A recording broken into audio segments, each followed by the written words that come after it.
कुर्ता जुमस।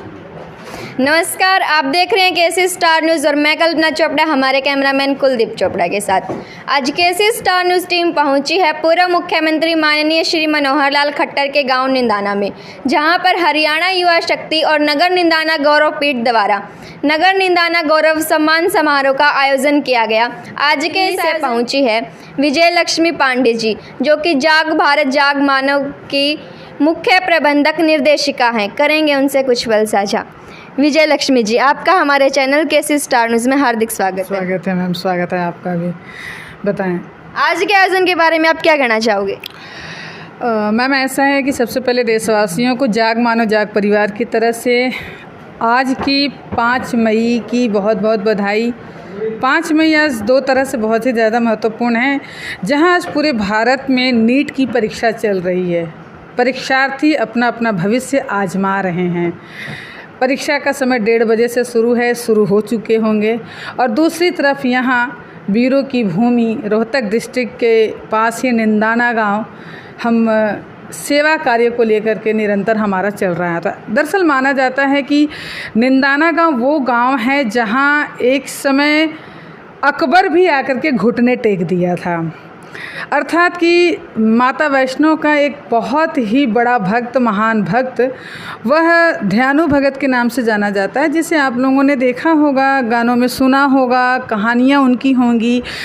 तो जब वो माता के दर्शन करने जाया करते थे अपनी घोड़ी पर चढ़ करके, तो कुछ ऐसे इंसिडेंट्स हुए होंगे, बहुत ज़्यादा विस्तार में नहीं बताऊंगी आपको।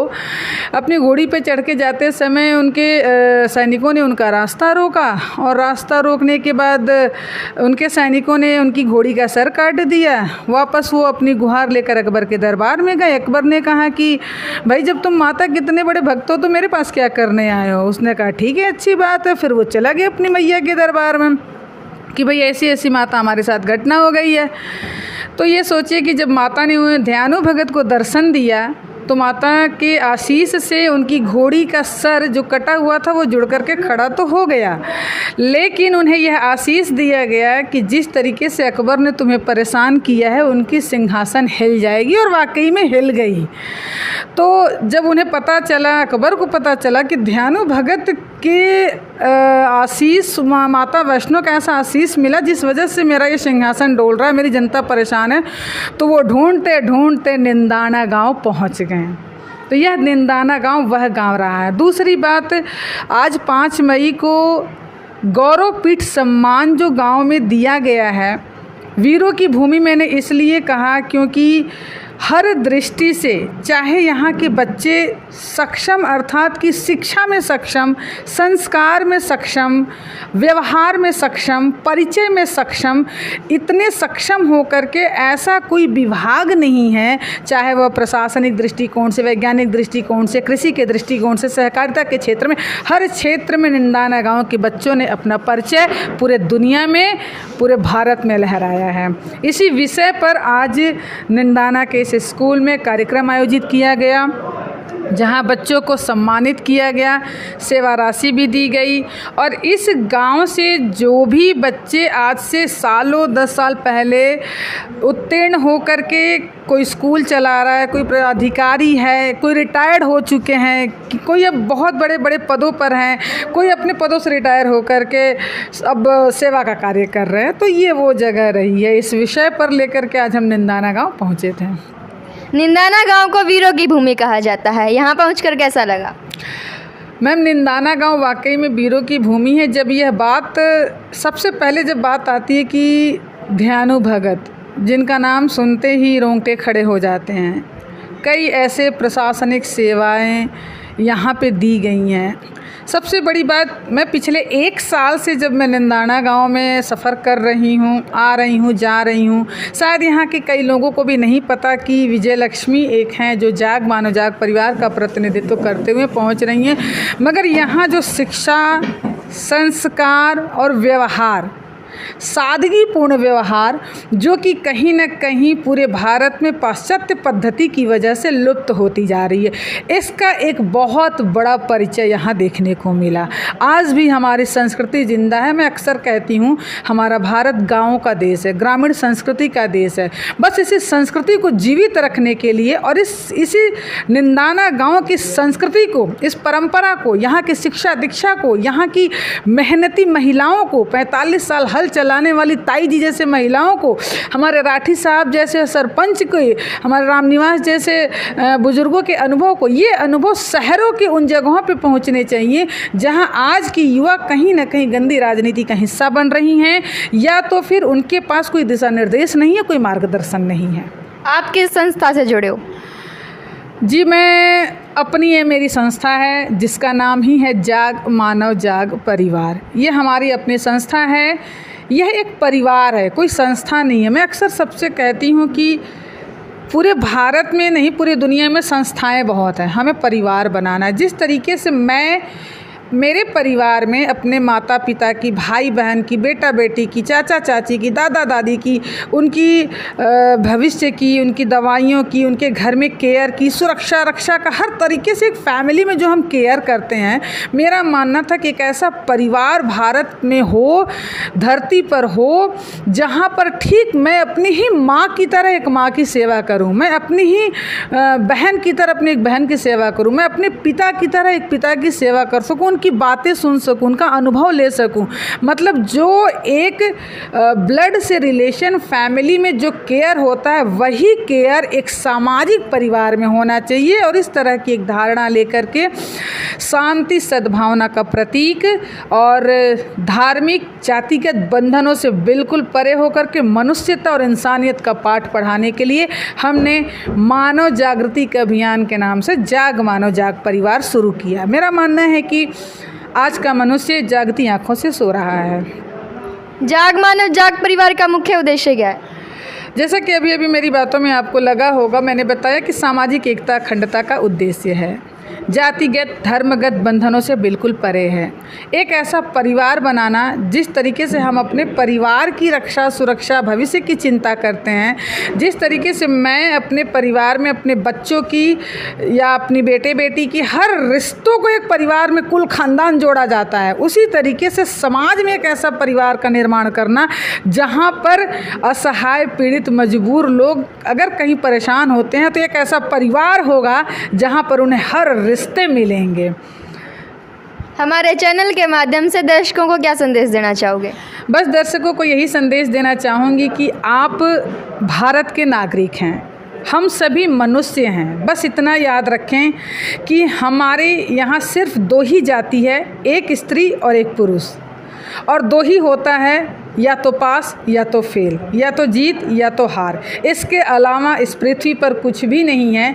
तो आपके चैनल के माध्यम से यही कहूँगी कि आज की युवा पीढ़ी अपने सत्य संकल्प को समझें, हिम्मत न हारें और खुद को हर तरह के बंधन से परे होकर के अपने देश और समाज के लिए क्या करना चाहिए उस विषय पर ध्यान दें।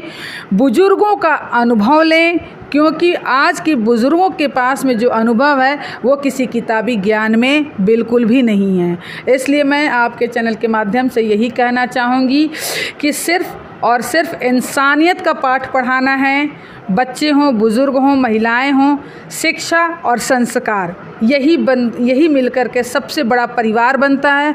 भारत हमारा परिवार है, समाज हमारा परिवार है, आप सब हमारे परिवार हैं। यह भावना लेकर के मनुष्यों को आगे बढ़ना है। सिर्फ स्त्री पुरुष, सिर्फ 2 ही जाति, बाकी कुछ भी नहीं। हम कुछ पल साझा करेंगे आज के आयोजन के संयोजक सुरेश राठी जी के साथ।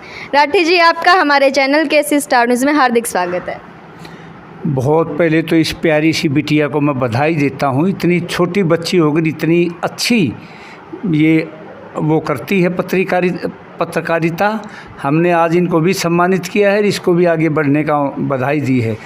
हमारा इस गांव की धरती पर बड़े बुज़ुर्गों का एक ये रहा है, यहाँ 3 चीज़ें बड़ी फेमस रही हैं कि बेटियों का, नारी का सम्मान, भूखे को भोजन, प्यासे को पानी और नारी का सम्मान। इसीलिए शायद एक हिस्ट्री पूरे इतिहास में लिखी गई है।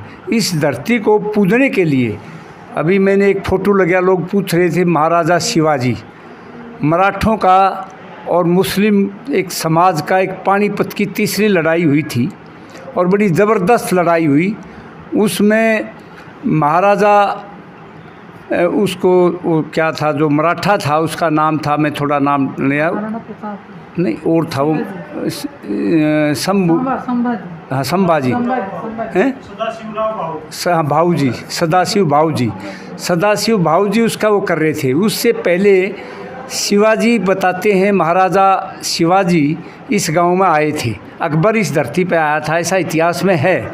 अकबर ने तो एक गलती की थी, उसकी माफ़ी मांगने इसी धरती पर आया था और अकबर ने ये कहा था ये इलाका किसी के अधीन नहीं रहेगा, स्वतंत्र रहेगा।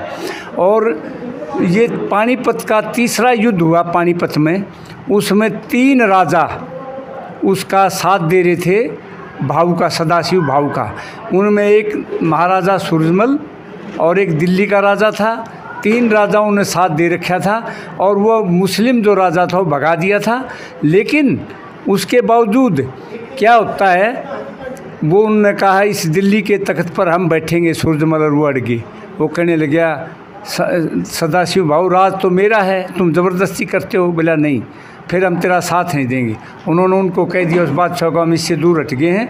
और वो राजा दोबारा सेना लेके आया और महाराजा की, सूरजमल की, दोनों उसकी मराठों की पूरी सेना को ख़त्म कर दिया। और मराठों में यह परंपरा होती है महिलाओं को भी साथ लाते हैं और उनकी महिलाओं पर कब्जा कर लिया। जब ये सीन चल रहा था, महाराजा सूरजमल की सेना का जो 2 नंबर का जो सेनापति था इसी गांव का था, निंदाना गांव। यहाँ का एक नाम आया था, पंडित जी हुए हैं, 2 पंडित जी हुए हैं, बहुत लोगों को कम ज्ञान है। एक तो पंडित रवि स्वरूप था, जो बात कह देता था, बैठ जाओ रमनेश, जो बात वो कहता था तो लोग हंसते थे, मजाक करते थे। वो कुछ भी कह देता था, ऐसा होगा दुनिया में, ऐसे होगा। पंडित रवि स्वरूप जी, किसी के दस्ती नहीं थी कि ऐसी चीज़ें होंगी, लेकिन वो सच्ची साबित होगी। वो कहता था एक दिन लोग आकाश में से जाएंगे, पहले जहाज़, हवाई जहाज़ नहीं होते थे। लोग कहते क्या मूर्ख बात की है। और उसने कहा एक दिन इस गांव के लोग देखना ऊपर वाली कुर्सी पर जाके बैठेंगे। 5 तारीख को उसका जन्म हुआ था, पंडित रवि स्वरूप नाम था। और एक और हुआ पंडित, उनका नाम था, इसी गांव से गए और यहाँ से जाके वो एक गांव में चले गए और उनके पिताजी भी गए। जब वो बच्चा था तो उनके पिताजी गाय लेके और गायों को पानी पिलाने जा रहे थे, तो उनके कंधे पे एक बच्चा बैठा हुआ था और एक जैन धर्म के मुखिया प्रमुख लोग जा रहे थे। उन्होंने कहा क्या बात है, उसके आगे खड़े हो गए, हे महाराज, हे